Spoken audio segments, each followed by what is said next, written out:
Ես լինելու եմ քաղաքապետ եւ քաղաքը բերելու եմ կարգի։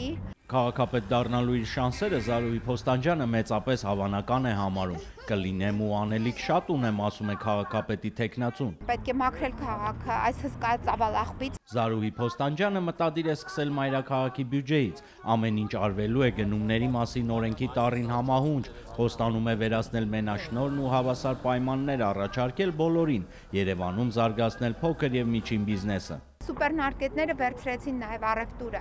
իսկ յուրաքանչյուր 3000 մարդով զբաղվում էր փոքր ձեռնարկատիրությամբ, նրանք պահում էին ընտանիքներ։ Երևանն ըստ Զարուհի Փոստանջյանի հանրապետության փոքր մոդելն է եւ ըստ էության երևանցին իր համար վարչապետ է ընտրելու։ Ընտրության հարցում չսխալվեք, երևանցիներին հորդորում է քաղաքապետի թեկնածուն։ Երևանի խնդիրներին համալիր փոփոխություններ են պետք, ասում է Փոստանջյանը եւ ավելացնում. նույնիսկ Երևանի կառավարման օրենսդրական փոփոխություններ են անելու։ Վահե Կոստանդյան, Ռոմիկ Խաչատրյան, օրակարգ։